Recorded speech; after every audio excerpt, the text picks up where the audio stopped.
me ouvindo, então, né? Pessoal, boa tarde. Boa tarde.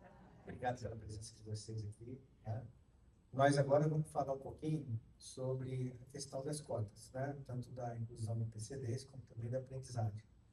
Eu acho que o Rio de Janeiro, ele é um estado privilegiado, porque ele tem um dos melhores profissionais do Brasil no assunto. Um deles está aqui na frente, é o Marcelo Freitas, que vai falar com vocês daqui a pouco, auditor fiscal. Ele lida com isso há bastante tempo, tem bastante conhecimento a respeito de tudo isso que a gente vai falar um pouquinho. Né? A gente participa o estado todo das feiras, né, de empregabilidade, das feiras do dia a dia que a gente faz, que são as inclusões. É um aspecto muito positivo. É com muita satisfação que a gente vai nessas feiras de empregabilidade e vê o semblante das pessoas sair de lá, chegam desanimados e chegam de lá um pouco mais felizes. De conseguir sua ocupação, de conseguir sua atividade, de conseguir seu emprego, de ter a oportunidade de trabalhar, de sair do seu ambiente de casa para ir para um ambiente profissional. E o que é mais bacana disso também é como as empresas recepcionam essas pessoas. Tá? Então, isso é uma questão de cidadania bem interessante para todos nós, que a gente participa dessa possibilidade de colocar à disposição das pessoas, né, essa questão da ocupação.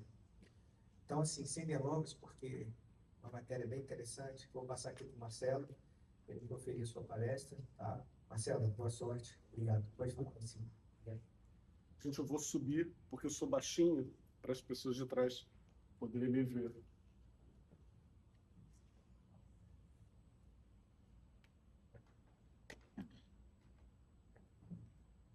Tá bom. Se por acaso tiver alguém com baixa visão, eu estou aqui do lado direito, né, do palco. Meu nome é Marcelo Freitas, eu sou auditor fiscal do trabalho. Eu sou homem branco, cabelo castanho, olhos castanhos, já grisalho, né, 55 anos.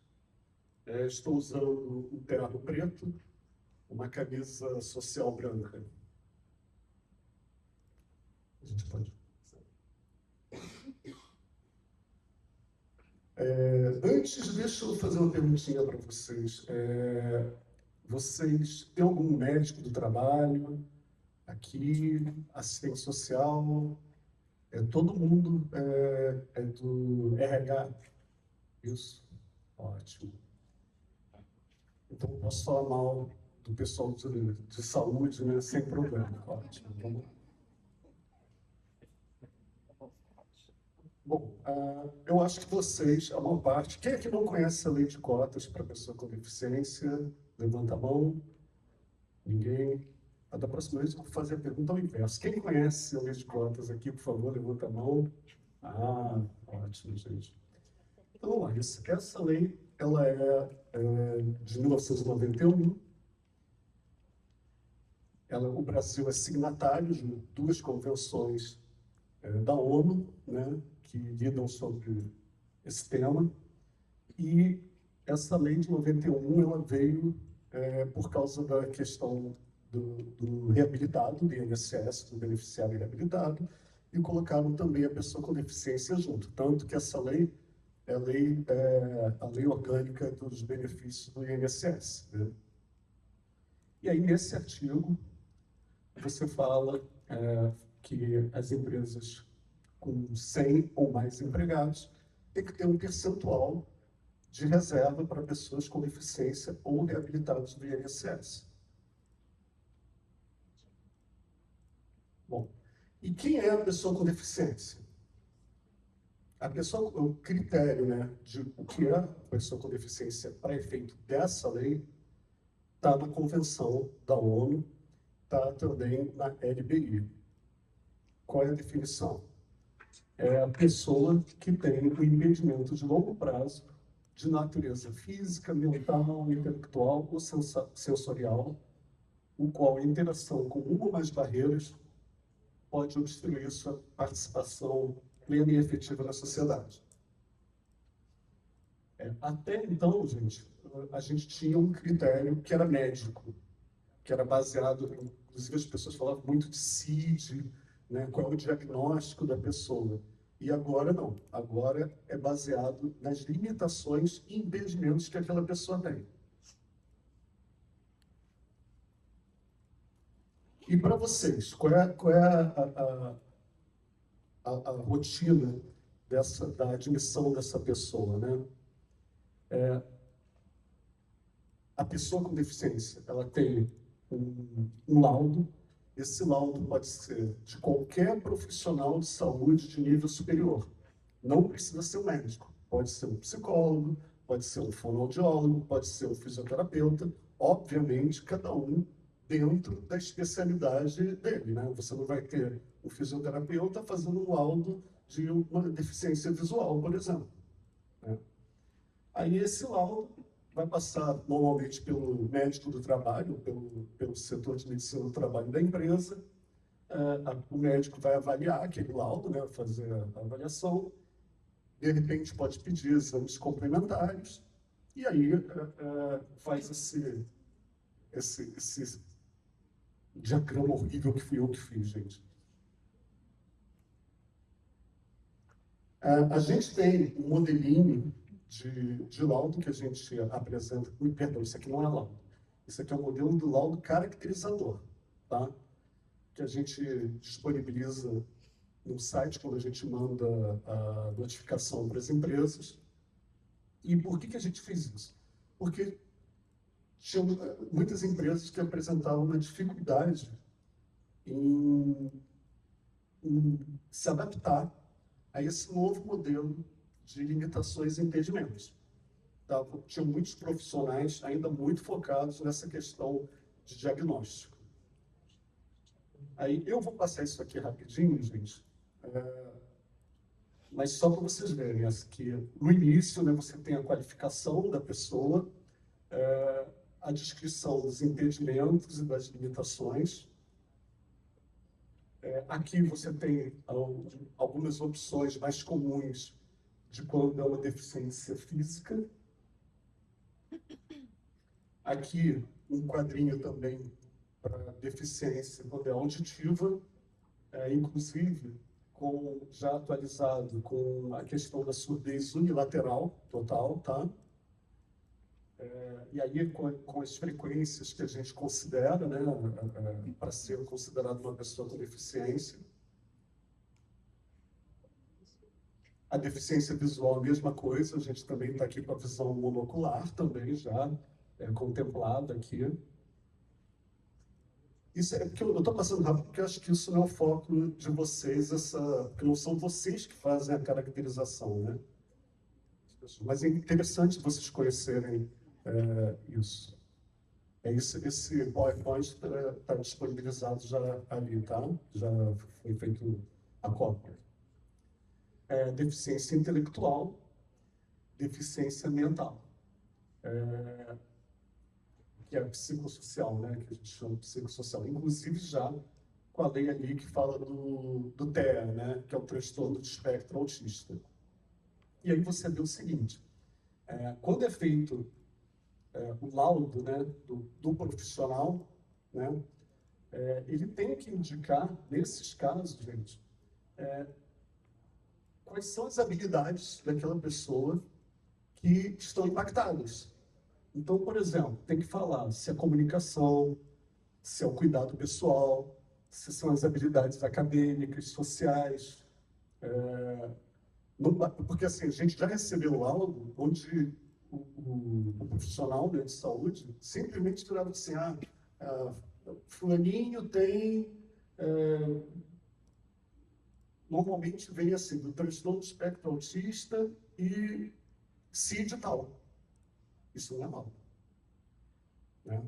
Então ele tem que descrever quais são as limitações, quais são os impedimentos. E quando a gente fala a questão de que não é médico, eu vou dar um exemplo aqui, claro. Às vezes a pessoa apresenta uma deficiência física numa articulação, por exemplo, no ombro, e os médicos costumam chegar e falar assim, CID tal tem uma limitação no movimento do ombro. Se você vai no fisioterapeuta, ele vai falar qual é o grau de força que aquela pessoa tem no ombro, ele vai dizer qual é o ângulo de de alcance da articulação, qual é a amplitude do movimento. Então, às vezes, se você sair daquela visão médica da coisa, você vai encontrar um profissional que vai te dar um laudo mais descritivo, mais consolidado, com as informações mais consolidadas ali. Outra coisa importante, gente, essa lei do espectro autista, ela vai contra o critério que está na convenção, né, que é um critério não médico, mas como está na lei, a gente acata, né? Porque a lei ela simplesmente fala que basta o diagnóstico no espectro autista para que possa ser caracterizado como pessoa com deficiência. Algum de vocês aí já ouviu falar sobre uma lei que saiu sobre fibromialgia? Ouviram, né? Então, existe uma diferença aqui. Nessa lei do TEA, ela passou assim. Ela passou com essa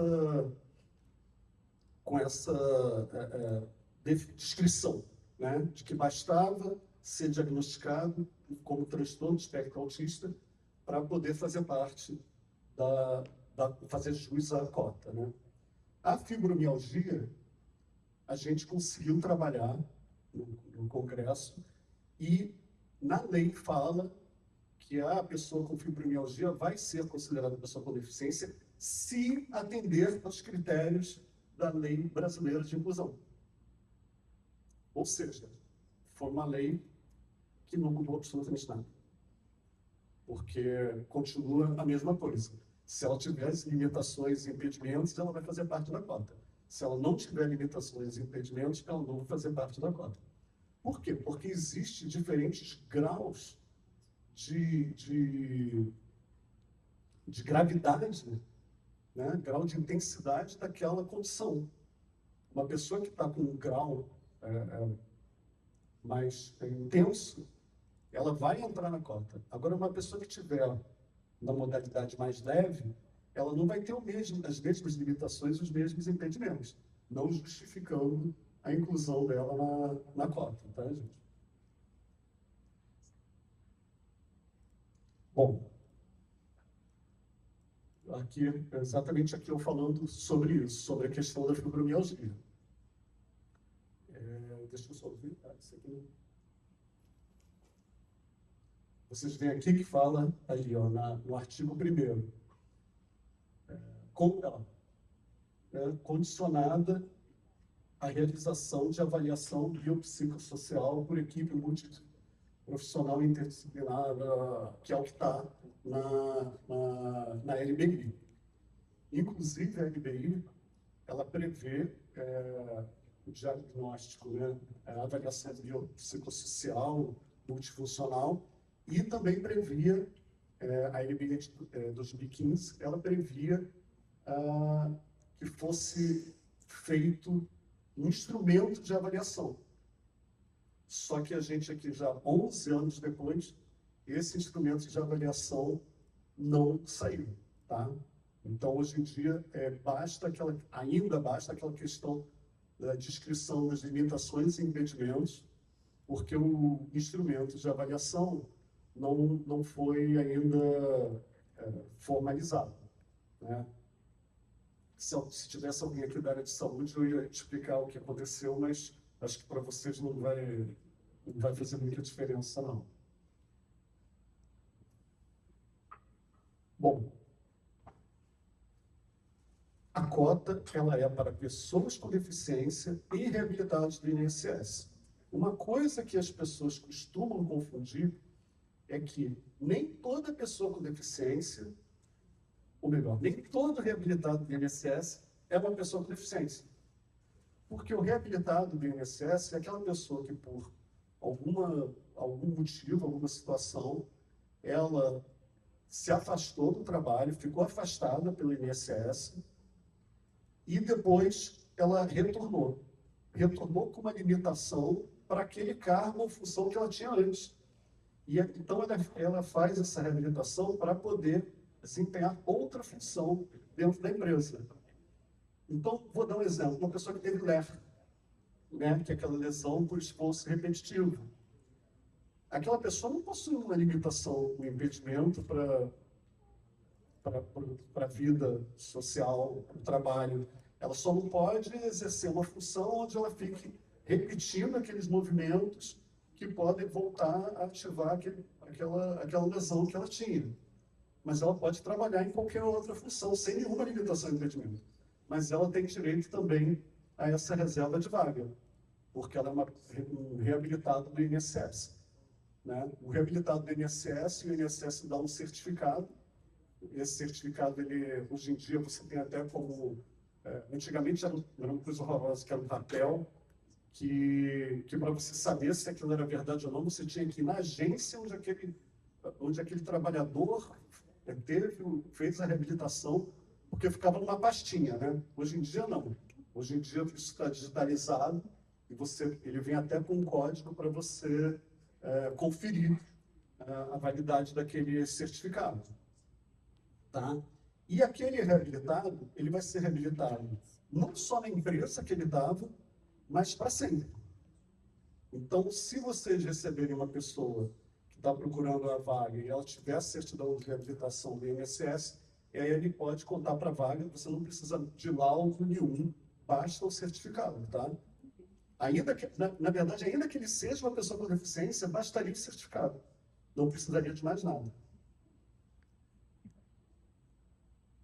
Algumas coisinhas interessantes sobre a lei da reserva de vagas, tá? Primeiro, quando você vai calcular a quantidade de empregados, para calcular a cota, né, da matriz mais as filiais, né, ou seja, a empresa como um todo, você só não vai contar os aprendizes e os aposentados por invalidez. Então, todos os demais empregados, os intermitentes, a própria pessoa com deficiência, né, que é um empregado da empresa, você vai contar, e aí você vai calcular o percentual, tá? Os PCDs contratados contam para a base de cálculo, os intermitentes contam para a base de cálculos. O aprendiz, que é pessoa com deficiência, ele não conta para as duas cotas ao mesmo tempo. Ele vai contar para a cota de aprendizagem. O aprendiz PCD, se ele receber... Outra coisa, gente, que costumam falar muito.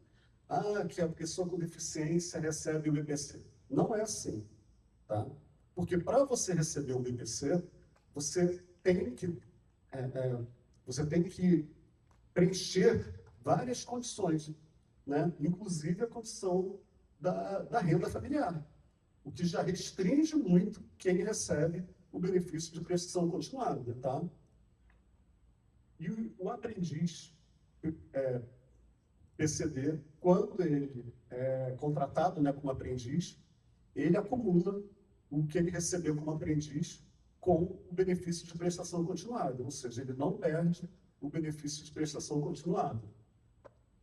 Outra característica também da pessoa com deficiência. Quando ela é aprendiz, não sei se o Ramon já está aqui me olhando, se eu estiver falando mentira, Ramon, pode me corrigir. A pessoa com deficiência, quando é aprendiz, ela não tem a limitação do teto da idade. Então, você pode contratar como aprendiz uma pessoa com deficiência com 26, 30 anos, até mais. Né? Não tem essa limitação. Uma coisa importante também, o judiciário já se manifestou várias vezes de que você não pode excluir cargo ou função da reserva de vaga, da base de cálculo para calcular a cota. Por quê, gente? Vamos lá. Hoje em dia, o critério do que é uma pessoa com deficiência, ele é tão vasto que você não tem como pegar uma função e falar que nenhum tipo de pessoa com deficiência poderia ocupar aquela vaga. Você pode, sim, pegar uma pessoa e ver que aquela pessoa não pode ocupar aquela vaga. não está apto a ocupar aquela vaga. Mas você não pode, a priori, excluir qualquer tipo de pessoa com deficiência.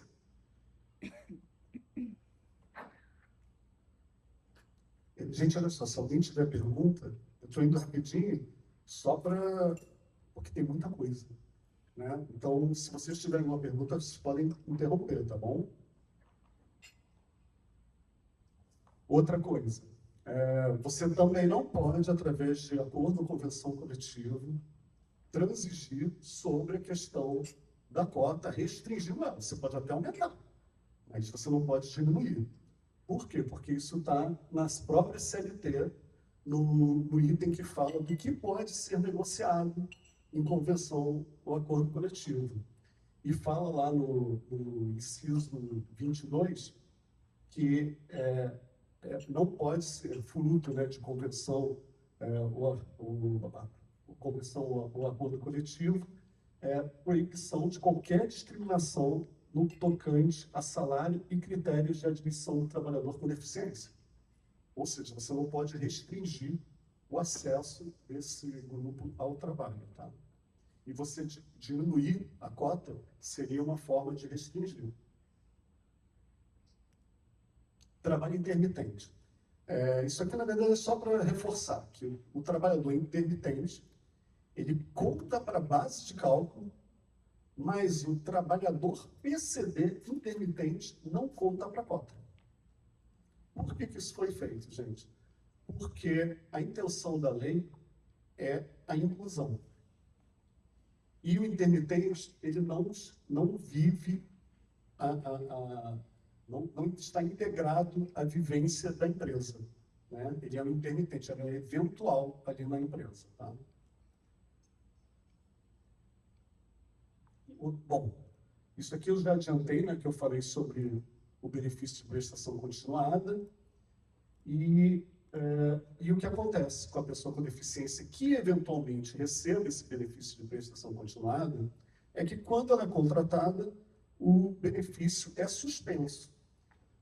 Isso foi uma mudança muito importante, porque antes, né, dessa mudança na lei, se a pessoa trabalhou, quando ela eventualmente saísse do emprego, ou porque foi desligada, ou porque pediu demissão, o INSS depois falava assim, não, você é uma pessoa capaz, você é apto, você não tem direito ao benefício, porque você está aqui, ó, você trabalhou, né? E não é assim. Então, a pessoa com deficiência que tem um contrato de trabalho assinado, o benefício de prestação continuada, ele é suspenso, e quando ela sair da empresa, se eventualmente ela sair, ela tem que requerer ao INSS o retorno ao BPC. E aí, o certo era o INSS fazer isso rapidinho, né, gente? Que a gente sabe, tem alguém do INSS aqui também? Não? Posso falar mal? Ótimo. Bom, e aí o que aconteceu? O governo, sabendo que isso não estava sendo suficiente para estimular, até porque tinha muita gente que tinha medo de depois não conseguir retornar ao BPC, ou demorar muito tempo para retornar ao BPC, foi criado o auxílio inclusão. Então, o auxílio inclusão, ele é um dispositivo que aquela pessoa que recebia o BPC e é contratada, ela tem que fazer um requerimento também, gente. E ela vai receber meio salário mínimo. Então, qual é a limitação? É que são as mesmas regras do BPC, né, que tem que permanecer, e o salário que a pessoa vai receber não pode ser superior a 2 salários mínimos. Então, se a pessoa for contratada e receber até 2 salários mínimos, digamos que ela recebeu o BPC, esse BPC ele é suspenso, ela pode requerer o auxílio inclusão e ela vai receber meio salário mínimo, além do salário que ela já recebe da empresa. Bom, gente, agora eu vou falar um pouquinho sobre a importância dessa política, né? Essa política afirmativa, ela extremamente importante. Para vocês terem uma ideia, se você pegar as empresas com 100 ou mais empregados e for ver a fatia dos trabalhadores formais que elas empregam aproximadamente 50% dos trabalhadores de carteira assinada. Então, mais ou menos, metade dos trabalhadores de carteira assinada trabalham em empresas que têm 100 ou mais empregados. Mas as pessoas com deficiência, 93% delas trabalham nessas empresas com 100 ou mais empregados, que são, coincidentemente, as empresas que são obrigadas por lei a contratar. Então, vocês veem que tem um disparate aí nesses números, e sem essa política afirmativa, a gente não teria a oportunidade para essas pessoas. É importante também falar, gente, que aqui ninguém está falando de caridade, ninguém está falando de benemerência. Nós estamos falando de pessoas que vão ser contratadas para produzir, para dar valor e gerar valor para a empresa, né? Inclusive, a gente já viu casos, por exemplo, de empresas que simplesmente para cumprir a cota contratam e não dão uma função para aquela empresa. A gente já viu casos de pessoas que, inclusive, nem apareciam, nem eram chamadas para o local de trabalho. E aí o que acontece? É um problema muito mais grave, porque você não está falando de descumprimento da cota. Descumprimento da cota, depois eu vou mostrar para vocês qual é o valor da multa aí. Mas quando você faz uma atitude dessas, quando você cria uma situação dessas dentro da empresa, você está tendo uma posição de discriminação. E discriminação, a multa é muito mais alta. Eu vou mostrar aqui para vocês. Bom, isso aqui, na verdade, não vai atingir tanto vocês.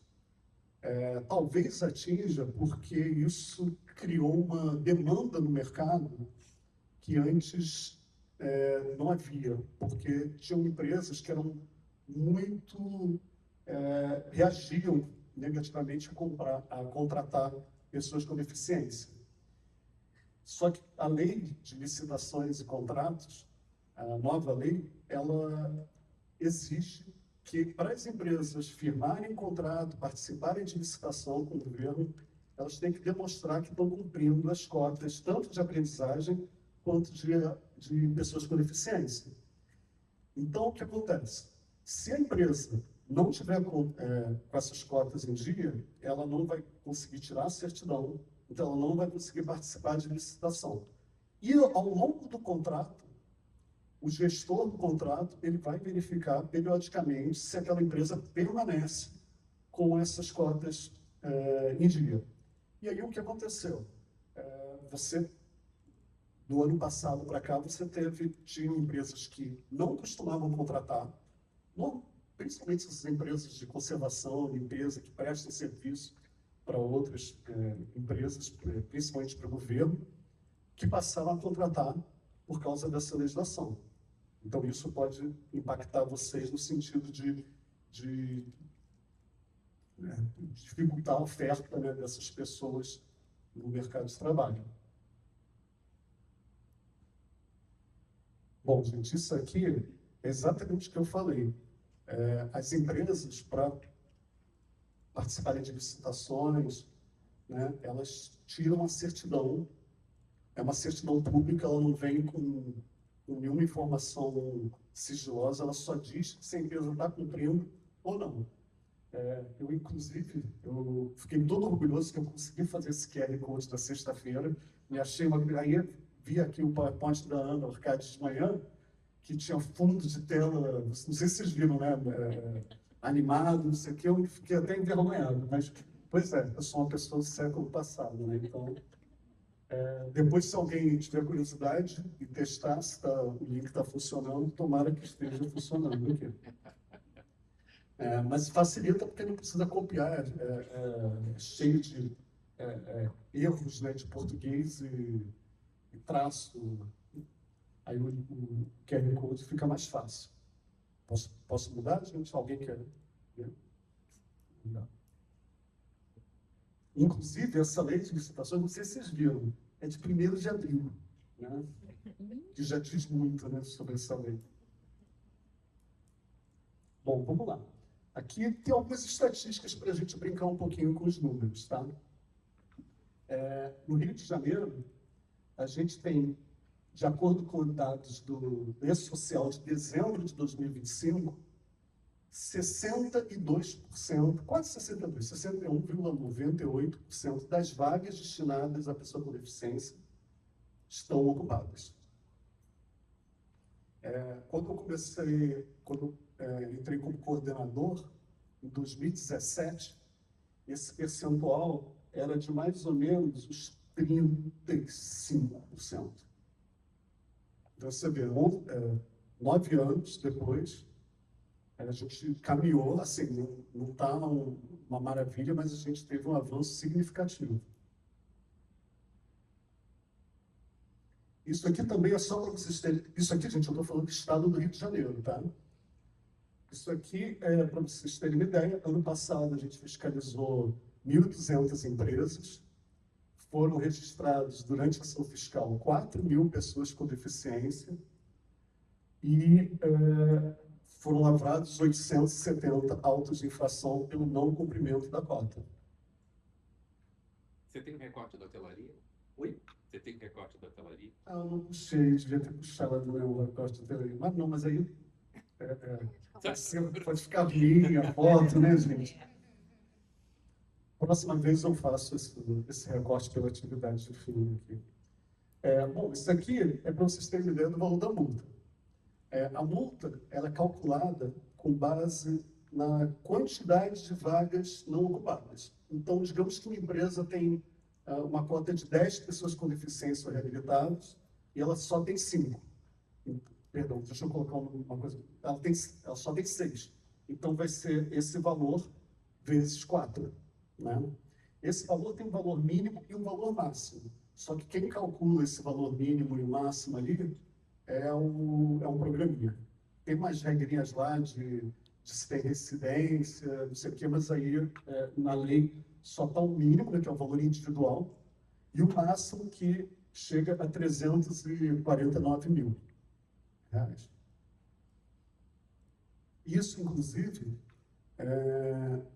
é um dos diferenciais da multa ligada à cota, né, de pessoa com deficiência, porque como essa multa está lá na lei do INSS, é a única multa do Ministério do Trabalho que é atualizada todo ano. Isso aqui é um gráfico do Brasil mostrando a evolução da ocupação das vagas para pessoa com deficiência, né? Você vê que ali na época da pandemia, né, teve um baque, né, porque teve um baque em todas as atividades econômicas, né? Mas a gente segue numa evolução aí constante. Bom, outra coisa também, gente, além dessa questão, ali fala 91%, mas essa informação que eu falei de 93% é que é da RAIS 2025, no 2024. Bom, outra informação muito importante, porque as pessoas falam muito dessa questão do BPC como sendo um entrave à contratação de pessoas com deficiência, mas a gente sabe que, pelos dados estatísticos, né, do IBGE e do Ministério do Desenvolvimento Social, que a quantidade de pessoas com deficiência moderada e grave em idade laboral que não recebe BPC é suficiente para cumprir mais de 7 vezes a cota que está estipulada, né, para as empresas. Então, tem pessoas com deficiência, tá, gente? Bom, capacitismo, gente, eu não vou falar aqui, eu vou só mostrar aqui algumas estatísticas aqui também para vocês. Aqui, porque ficou pequenininho, né? Bom, assim, o total de PCDs, vocês veem, desligados.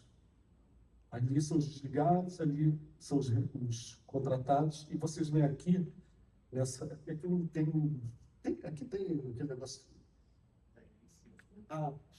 Aqui, ó, bom, agora aprendi. Então, vocês veem que a maior parte das pessoas com deficiência contratadas são as pessoas que têm deficiência física. Aí, nessa segunda coluna, empatada com a auditiva, está visual. Isso aqui, gente, já é um desvio, né? Uma distorção, né? Causada pela inclusão da visão monocular. A deficiência visual estava aqui atrás, atrás até da intelectual. Aí, com a inclusão da visão monocular, como pessoa com deficiência, eles pularam aqui para frente. Esse gráfico aqui é mais interessante. Ele mostra que cerca de 80% das pessoas com deficiência contratadas recebem entre 1 e 2 salários mínimos. Por que isso, gente? Porque, estatisticamente, a gente vê que a maior parte dos cargos e funções oferecidos para pessoas com deficiência são de menor complexidade e menor remuneração. Isso, inclusive, é interessante porque esse grupo é um grupo que, se tiver direito ao BPC, eles podem pedir auxílio inclusão. Né?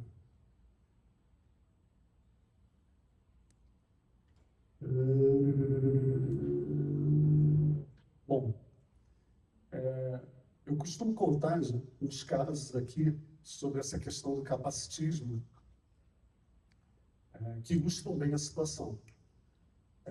A gente tem um colega que é o meu coordenador nacional, que se chama Rafael Giger. Eu não sei se alguém aqui já teve a oportunidade de ver alguma palestra dele. Ele é cego, ele é o meu coordenador nacional, e uma vez ele estava fazendo, antes dele passar no concurso, ele estava tentando trabalhar, né? Se formou e tal, e ele tinha muita dificuldade de arrumar emprego. E aí, curiosamente, ele é lá do Rio Grande do Sul, ele, depois fiscalizando, uma das empresas que ele fiscalizou era uma das empresas que ele enviou o currículo dele, que ele tentou uma colocação. E aí ficou aquela situação engraçada, da empresa falando que não encontro pessoa com deficiência. Ele falando, olha, eu uma vez enviei meu currículo para vocês, e vocês não me acharam que eu era apto, né? E, obviamente, a gente não está falando aqui de que a empresa tem a obrigação de contratar alguém ou C. Mas a gente sabe que existe no recrutamento e seleção um funil muito grande para as pessoas com deficiência.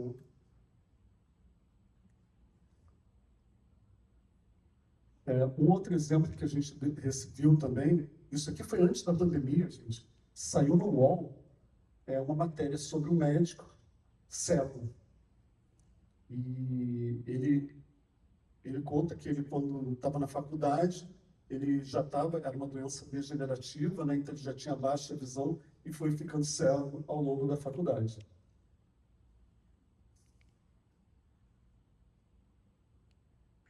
Bom, gente, na verdade, eu queria deixar aqui esses e-mails. Deixa eu só ver se eu entro em outro assunto. Que horas são aqui, gente? Tem 1 hora, né?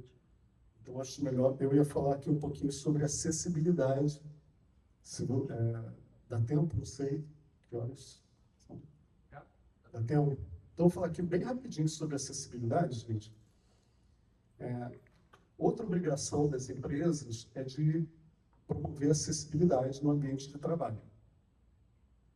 E a acessibilidade, ela tem que ser vista. Eu só vou falar isso aqui, porque se a gente for entrar nas regras de acessibilidade, aí é uma coisa muito extensa, teria que ser uma tarde inteira. Mas, assim, o conceito de acessibilidade, ele tem dois focos. O primeiro foco é que o ambiente tem que ser acessível a qualquer pessoa. E o segundo foco é que ele tem que ser acessível aos seus trabalhadores, né? Às pessoas que já estão trabalhando dentro da sua empresa. Então, quando a gente fala de ser acessível para todo mundo, a gente está falando daquelas coisas assim mais básicas, digamos assim, que é corrimão duplo, um banheiro acessível, rampa, elevador, quando tiver necessidade de elevador, sinalização em braille, piso tátil, essas coisas. Só que são coisas que a empresa tem que ter, tenha ela ou não pessoa com deficiência contratada. Por quê? Porque se ela não tiver um ambiente acessível, ela não vai contratar. E isso é uma historinha que eu ia contar ali diante. Que uma vez uma colega do INSS mandou para a gente um e-mail que ela recebeu da empresa, porque ela tinha um reabilitado, né, um funcionário da empresa, que se afastou, foi para reabilitação, foi reabilitado, e a INSS estava devolvendo para a empresa. Mas esse reabilitado tinha uma limitação de movimento. Né? Ele não era usuário de cadeira de rodas, mas acho que ele usava muleta. Né? Ele tinha umas dificuldades de andar. E aí a empresa mandou um e-mail de volta para ela, falando assim, olha, ele tem que continuar em benefício, porque a gente não tem acessibilidade, a gente não pode receber ele aqui. Isso não existe, né, gente? Não tem como. A empresa não pode alegar que não tem acessibilidade para não receber um funcionário dela. Né? Então, o que acontece? Ela tem que tornar o ambiente acessível, fazendo as modificações necessárias. Então, o ambiente ele tem que ser acessível para todo mundo, né? E, no caso do indivíduo, né, específico, ela tem que tentar também atender essas questões dessas limitações. Um exemplo que a gente pode ver é uma pessoa, por exemplo, com transtorno do espectro autista, que eles têm uma sensibilidade maior a barulho, a iluminação. Então, você pode ter uma sala com uma iluminação diferenciada, o posto de trabalho dele pode ser num canto mais reservado, uma coisa assim, né? Ou então tem alguns que usam até um abafador de ouvido, né? Como se fosse um EPI. Então, assim, essa questão de acessibilidade também é uma coisa que a gente tem fiscalizado. Né? Eu não sei se aqui alguém, porque por acaso, esse ano a gente estava fiscalizando na TES. Então, foi coincidência. Não sei se por acaso algum de vocês já foi fiscalizado por mim, porque sou eu mesmo que faço. Né? No caso das cotas, não. Das cotas é uma fiscalização indireta. Vocês recebem a notificação pelo DET. Né? Inclusive, a minha colega, a Rosemary, falou que vocês recebem pelo DET, né? Eu e os meus colegas, a gente nem fica tentando catar e-mail de vocês, não. A gente manda pelo DET. A obrigação de vocês receberem está na lei. Se não houver resposta em 15 dias, é ciência tácita. E, após esse prazo, multa por não apresentar documento e multa pela cota. E ainda digo mais, se não tiver tido uma fiscalização anterior, porque quando a gente faz a fiscalização, a gente faz um relatório que fica no nosso sistema, inclusive a gente coloca uma relação de quem a gente considerou como pessoa com deficiência naquela fiscalização. né? Porque a gente examina os laudos e verifica se aquela pessoa está ou não dentro do critério da cota, né? E aí a gente coloca uma relação dos empregados que a gente considerou para a cota e também uma relação daqueles que a gente não considerou. Mas se por acaso vocês, na fiscalização seguinte, não responderam, não fizeram nada, a gente vai pegar, a gente tem como saber, pelo E-Social, quais são os empregados que vocês têm atualmente. Vamos pegar aquela relação antiga, vamos ver, esse daqui ainda estão. Beleza, esse daqui eu já verifiquei. Ele não apresentou nenhuma documentação, nenhum laudo de quem foi contratado posteriormente àquela fiscalização. Todo mundo que está declarado lá no E-Social como pessoa com deficiência, que não foi apresentado o laudo e a gente não tinha visto o laudo antes, vai ser desconsiderado. E aí a empresa vai ter que, na defesa do auto de infração, apresentar aqueles laudos e torcer para um analista entender que aquela pessoa é pessoa com deficiência também. Porque não apresentou, como é que eu vou dizer ali que é? Né? Outra coisa importante, gente, no caso de acessibilidade, não. Porque a acessibilidade não tem como a gente ver de forma indireta. Na acessibilidade, vai uma dupla de fiscal, a gente chega, se identifica, né? Aí a gente entrega uma via, que é a notificação do DET, mas e-mail físico, né? E aí a gente faz uma verificação acompanhado, né, de um representante da empresa pelos locais de trabalho dentro do estabelecimento. Tá? O que a gente faz normalmente? A nossa notificação, ela pede para a empresa fazer um autodiagnóstico, porque a fiscalização, a gente não faz não está dentro da nossa função a gente fazer um laudo para a empresa sobre acessibilidade, né? A gente verifica, a gente faz as anotações, a gente até comenta com o representante falando, isso aqui devia estar assim, isso aqui devia estar assado, não. Mas a gente não entrega um documento com isso. A gente pede para a empresa fazer um autodiagnóstico e, junto desse autodiagnóstico, fazer um cronograma para as adaptações. Por quê? Porque a fiscalização, primeiro, a gente entende que isso é uma novidade, né? Vamos colocar assim, entre aspas, uma novidade. Então, não é a intenção da gente chegar e multar. A intenção é o quê? É tornar o ambiente mais acessível. Então, a empresa fazendo um autodiagnóstico, ela vai identificar quais são os problemas, ela vai identificar quais são as soluções, porque não cabe a mim dar as soluções. Porque, vou dar um exemplo aqui, uma questão de mobilidade vertical, né? Entre andares, entre pavimentos. Não sou eu que vou falar, você tem que colocar um elevador. Pode ser que a empresa ache que é melhor colocar uma rampa, ou que é melhor colocar aquele, dependendo da altura, aquele elevadorzinho, não sei se vocês já viram, que tem às vezes em supermercado, em portaria, que é só para, acho que até 1,5 metro, 2 metros.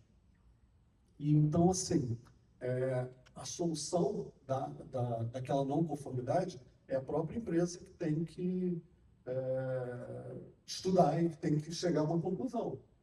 E aí, o cronograma também. A gente vai avaliar, de acordo com o que está sendo colocado ali, qual é a intervenção que vai ser feita. Por exemplo, digamos que chegou aqui, só tem que colocar um piso tátil ou então um emblema em braille do lado da porta, uma identificação em braille. Isso você faz em 15, 20 dias, um mês. Então, o prazo, um mês e pouco. Mas se você tiver que fazer um banheiro acessível, é uma obra muito mais demorada. Então, precisa desse cronograma indicando qual é a alteração, né, a adaptação que vai ser feita e o prazo que precisa. E aí a gente analisa isso, vê se o laudo está de acordo com o que a gente verificou, vê se o cronograma está de acordo com o que está sendo elaborado lá, e aí a gente dá esse prazo. A gente geralmente faz um termo, se o prazo for muito longo, a gente faz um termo de compromisso com a empresa. E aí, no final do termo de compromisso, a gente volta para verificar se as alterações foram feitas. Bom, gente, eu acho que é isso. Alguém tem alguma pergunta? Pode falar. Quando a gente tem algum desligamento, Oi. Alô. Não, porque eu ouço, né? Eu ouço, mas quem Pessoal, está escuta. vai ouvir. quando a gente tem algum desligamento de PCD, é obrigatório eu repor ele naquela mesma vaga, naquele mesmo departamento, ou é indiferente isso? Não, isso não precisa ser nem o mesmo tipo de deficiência, nem na mesma função. Basta que você contrate outra pessoa com deficiência. Isso se você tiver, ficar abaixo da cota. Né? Obrigada. Se você estiver acima da cota, vou dar um exemplo, digamos que a sua cota seja de 10 pessoas com deficiência ou reabilitadas, e você tem 15. Você pode mandar um embora sem precisar substituir. Tá?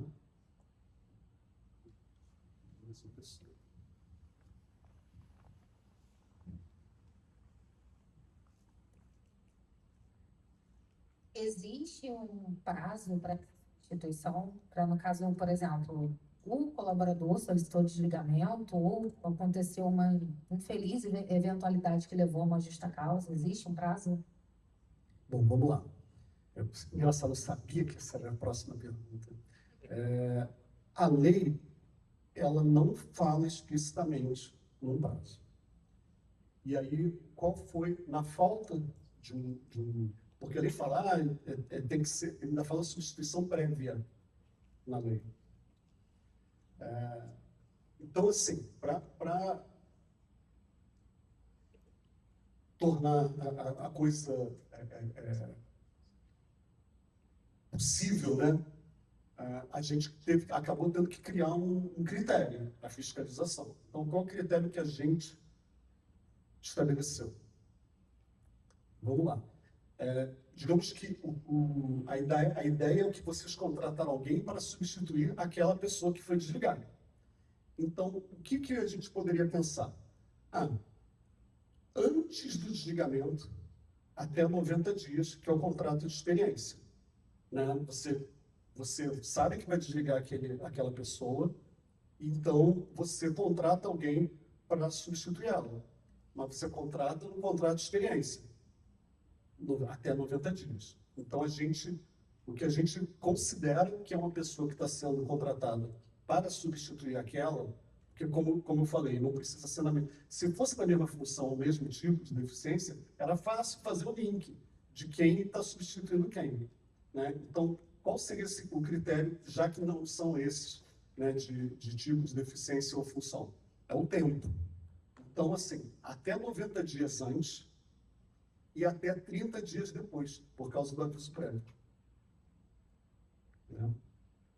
Então, essa janela de 120 dias, né? 90 antes, 30 depois, que a gente considera que foi contratada para fazer a substituição daquele trabalhador. Mais alguém? Então, eu queria fazer uma pergunta para você. Eu achei muito curioso quando o Marcos se apresentou. Na verdade, ele, ao final da apresentação dele, ele disse: eu sou a pessoa que estarei indo ao seu hotel. Então, vocês estão diante da pessoa que vai estar indo lá. Mas, brincadeiras à parte, eu queria falar sobre o que você mencionou nos slides anteriores com relação ao capacitismo. Né?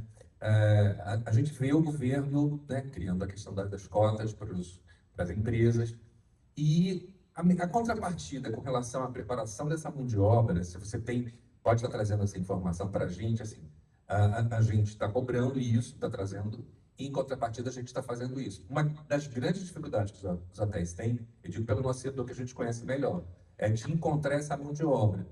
E da gente entender que essa pessoa, né, que esse profissional, né, que vai se tornar, ele fica muito disperso. E às vezes, em função da cota, ele acha que assim, eu sou um produto que vão ter que comprar, né? Vão ter que me procurar. Então, às vezes, pode ficar muito acomodado. Você deu dois exemplos maravilhosos ali. Mas eu queria entender um pouquinho como é que isso está acontecendo. Bom, olha só. Aí, inclusive, até por ter visitado alguns hotéis no último ano, acabei que eu tive contato com hotéis que tinham pessoas com deficiência trabalhando. A gente, inclusive, quando a gente vai, a gente tenta entrevistar alguma dessas pessoas, e o que a gente tem visto é um outro retrato. Na verdade, é o contrário. O que a gente tem visto é que essas pessoas, engraçado, principalmente, eu vou dizer aqui uma coisa, eu não sei se isso fica, mas assim, principalmente as pessoas com deficiência intelectual, elas são muito valorizadas pelas equipes. Então, assim, é curioso, né?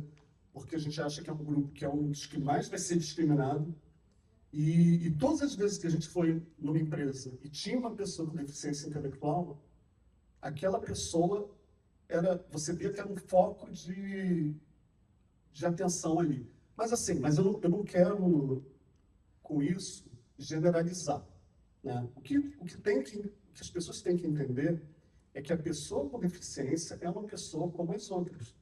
Então, dentro desse público, você vai encontrar bons profissionais, você vai encontrar maus profissionais, você vai encontrar pessoas que estão mais qualificadas e pessoas que estão menos qualificadas.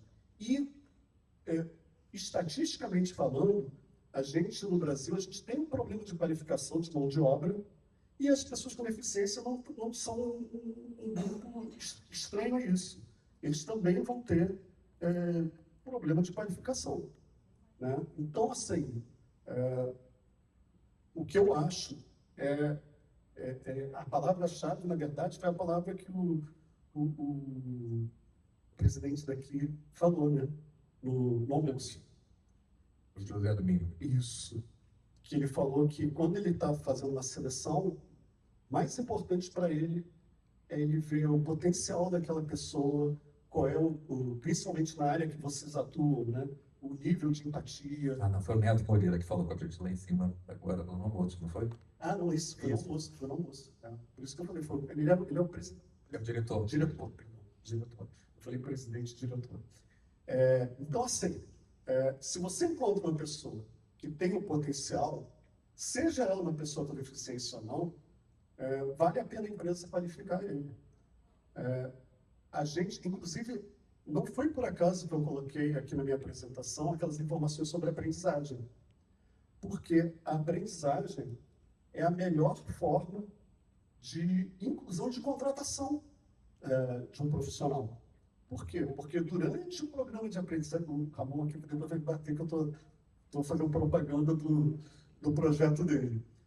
Durante toda aquela preparação, né, do curso de aprendizagem, a organização já vai conhecer aquela pessoa já vai conhecer a empresa. Então, você mensurar, né, você avaliar se aquela pessoa vai se adaptar ao local de trabalho, até a própria adaptação do local de trabalho a ela é feita de uma forma muito mais orgânica do que simplesmente você buscar no mercado de trabalho sem ter nenhuma informação daquela pessoa do que um currículo, né, um papel. Então, assim, se você for perguntar qual é a melhor forma que eu acho para a contratação da pessoa com deficiência, eu diria que é através da aprendizagem. Mas, obviamente, você tem funções, isso serve para as funções que demandam aprendizagem, né? Funções que não demandam aprendizagem, por exemplo, funções de nível superior, sim, aí não, você tem que contratar direto. As empresas, qual é o problema? O único problema que eu vejo é o seguinte, é que quando você está falando de contratar uma pessoa com deficiência pela aprendizagem, você tem que entender que o objetivo da aprendizagem é não só contratar para a empresa, é formar aquele público para o mercado de trabalho também.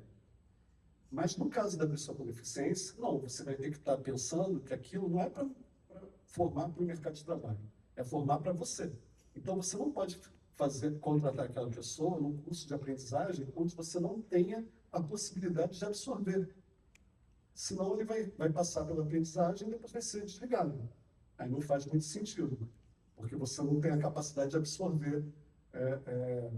Geralmente o que acontece, que a gente vê, não, vamos contratar como aprendiz de auxiliar administrativo. Só que o setor da empresa é um ovinho. E ela não vai depois conseguir absorver essa pessoa. Então, a gente aqui, na parte da fiscalização de cota, a gente até tem em termos de compromisso aprendiz PCD. Que é o quê? Durante a fiscalização, a empresa que não encontra um profissional qualificado, ela se compromete a contratar as pessoas com deficiência como aprendizes, mas tem que ser uma função que ela depois vai poder absorver. E aí a gente dá um prazo para dar aquele gás para a empresa poder fazer formar aquela turma para contratar. E aí a gente reavalia, tá? Mais alguma? Deu para entender, gente, mais ou menos? Ficou muito enrolado. Tem mais uma dúvida. Oi, pode falar? Deixa eu ver. Júlio.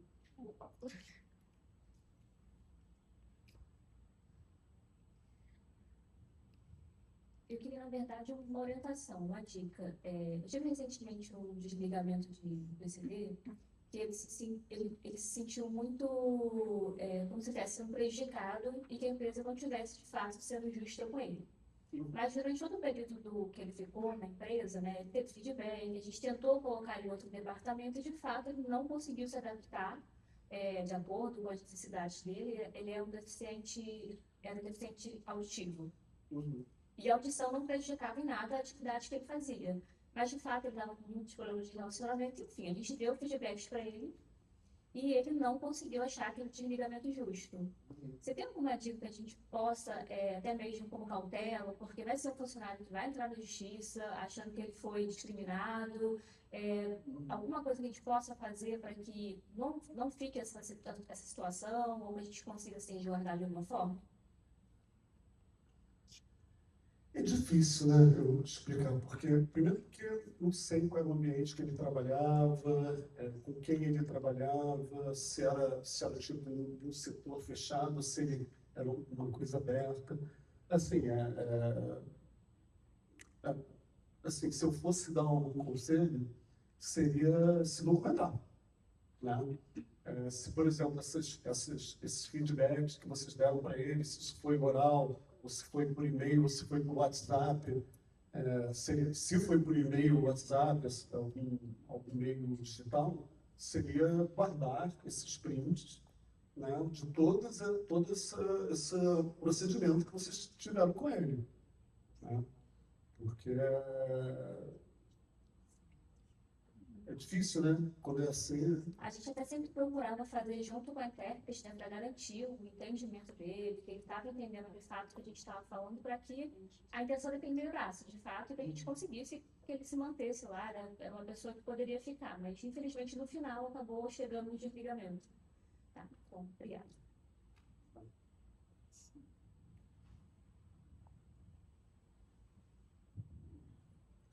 Acho que a gente fechou. Não tem mais ninguém não, né? Gente, então, obrigado. Agora com o Ramon aí.